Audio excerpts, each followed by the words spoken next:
En esta presentación vamos a destacar aspectos resaltantes para valorar la importancia del conocimiento sobre petróleo, para profundizar en el estudio y comportamiento del Estado y de la política a nivel nacional e internacional. Para comenzar, debemos conocer que el Estado, la política y el petróleo han desembocado en los últimos años una gran importancia, con características y elementos muy típicos, difícilmente verificables. Desde el último tercio del siglo XIX, el petróleo es la energía primaria más importante del mundo. Prácticamente todas las actividades económicas en todo el mundo se sustentan en el petróleo como fuente energética, representando alrededor del 40% de las necesidades energéticas mundiales. Podemos definir el petróleo como un aceite mineral inflamable. Es un recurso natural no renovable, por lo que existe la posibilidad del agotamiento de las reservas en el futuro. Según unos estudios basados en el análisis de la producción y explotación, se estima que las reservas durarían unos 40 años, si se mantiene el ritmo de extracción actual. De todas formas, se piensa que aún hay una gran cantidad de yacimientos por descubrir, que puede incluso superar a los ya localizados. En 1960 fue creada la Organización de Países Exportadores de Petróleo, con sede en Viena. Nació de unas reuniones en Bagdad entre los países árabes exportadores y productores, más Venezuela, para agruparse y de este modo establecer una política común a la hora de fijar un precio y unas cuotas de producción para el petróleo. Aunque recientemente haya perdido la fuerza que tenía en los años de la gran crisis surgida del conflicto en Oriente Medio en 1974. Aunque en sus comienzos no tuvo la fuerza suficiente para hacer frente a la política de las multinacionales, a partir de 1971, la OPEP dedicó a nacionalizar las empresas de explotación situadas en su territorio y en 1973 inició importantes subidas en los precios. A partir de entonces, la OPEP ocupó el primer plano de la actividad económica mundial, porque sus decisiones en materia de precios afectan directamente a las economías occidentales. El petróleo y su gama casi infinita de productos derivados le convierten en uno de los factores más importantes del desarrollo económico y social de todo el mundo. El petróleo y las decisiones estratégicas que sobre él se toman por los países productores influyen en casi todos los componentes de coste de una gran parte de los productos que consumimos. Cuando sube el precio del petróleo, se produce una subida de los costes, de forma más o menos inmediata, en casi todos los sectores productivos y en consecuencia se nota en los precios de los bienes de consumo.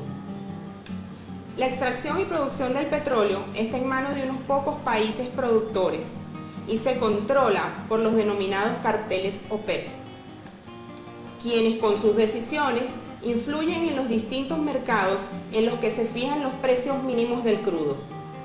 Por todo ello, es muy importante el impacto del petróleo en la economía mundial y en las de los diferentes países que dependen en gran medida de esta materia prima. Venezuela, en su coyuntura reciente, conjuga varios procesos simultáneos, dolorosos y difíciles de conjugar exitosamente. Ha pasado de ser un país pobre, de limitada riqueza agrícola, a ser un país de gigantesca riqueza petrolera. En solo 50 años se ha movido con una rapidez inusitada entre un país agrario y muy tradicional en un 80% de su población a otro urbano y moderno, en grandes sectores en un 80% ahora, con ciencia avanzada y tecnología de punta. Ha debido lograr la convergencia entre un proceso democratizador y una transformación en el modelo de desarrollo económico, proceso común en más de 30 países del mundo.